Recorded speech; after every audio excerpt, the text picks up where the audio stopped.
Breton, qui a une question pour Monsieur le ministre de l'Intérieur, à laquelle Madame la ministre répondra. Merci, Monsieur le Président, Madame la ministre, mes chers collègues. Par cette question orale, je souhaite appeler l'attention de Monsieur le ministre de l'Intérieur et du gouvernement sur l'ampleur des dommages causés par la canicule qui a sévi au cours de l'été dernier, l'été 2018, sur de très nombreuses constructions dans la plupart des départements de l'Est de notre pays.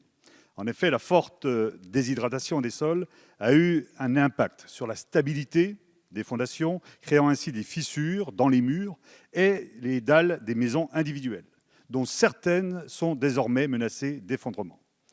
Pour le seul département de l'Ain, ce sont près d'une centaine de communes qui sont touchées par ce phénomène et plus de 1000 dossiers de déclaration de sinistre qui ont été déposés auprès des services de la préfecture de l'Ain au titre de la procédure de reconnaissance de l'état de catastrophe naturelle. Dans un autre département, comme celui du Jura, et d'après les chiffres qui m'ont été communiqués par notre collègue Marie-Christine Dalloz, avec qui nous travaillons sur ce dossier, ce sont 200 communes qui sont concernées et près de 1500 dossiers qui ont été déposés. Or, dans le cadre des dispositions actuellement en vigueur concernant ce type d'aléas, il s'avère que l'instruction de ces demandes ne pourra pas débuter avant le début du second trimestre 2019, date à laquelle Météo France aura pu réaliser et transmettre son rapport annuel sécheresse au service de la Direction générale de la sécurité civile et de la gestion des crises.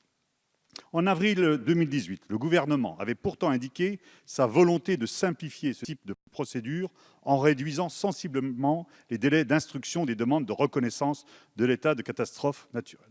C'est pourquoi je vous demande, Madame la ministre, quelles mesures concrètes le gouvernement envisage de prendre aujourd'hui afin de répondre aux inquiétudes des propriétaires concernés qui sont dans l'attente depuis de nombreux mois afin d'être indemnisés, alors que les travaux de réparation des désordres structurels subis par leur maison revêtent désormais une réelle urgence, et ce, afin d'éviter toute aggravation de la situation. Je vous remercie.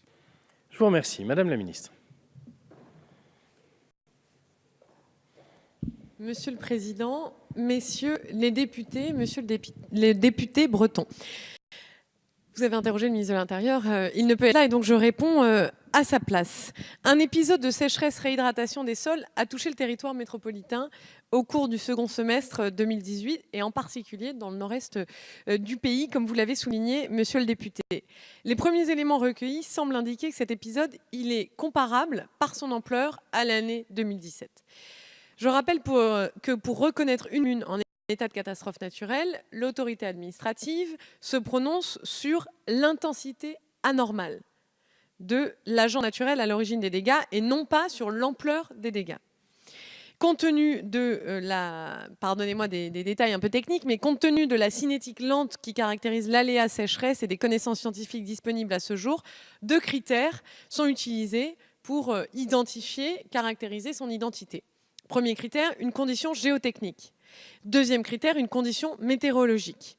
Malheureusement, le délai de traitement du dossier dont vous nous avez alerté, sur lequel vous avez insisté, monsieur le député, malheureusement, le délai de traitement est pour le moment incompressible.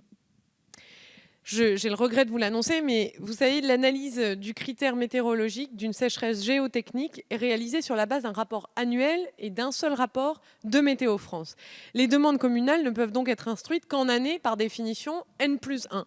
C'est-à-dire un an après l'année où la catastrophe a eu lieu.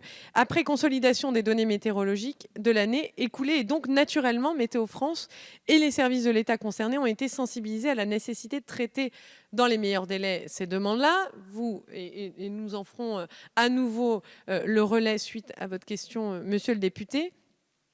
Mais nous travaillons d'ores et déjà sur la simplification de la procédure pour que dans les prochaines semaines, nous puissions avoir de nouveaux critères qui seront utilisés d'ailleurs dès cette année pour analyser les demandes au titre de l'épisode de sécheresse-réhydratation des sols de l'année 2018.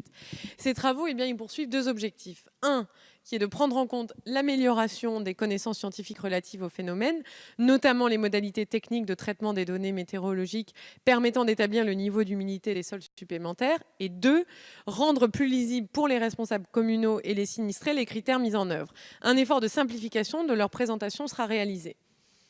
Par cette réforme, nous voulons améliorer la qualité des critères, tout en le rendant plus simple, plus compréhensible leur mise en œuvre. Donc simplification et accélération de procédure, monsieur le député.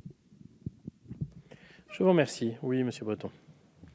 Oui, merci, Monsieur le Président. Oui, Madame la Ministre, j'ai bien noté votre réponse et votre souhait effectivement d'aller vers une accélération et une simplification.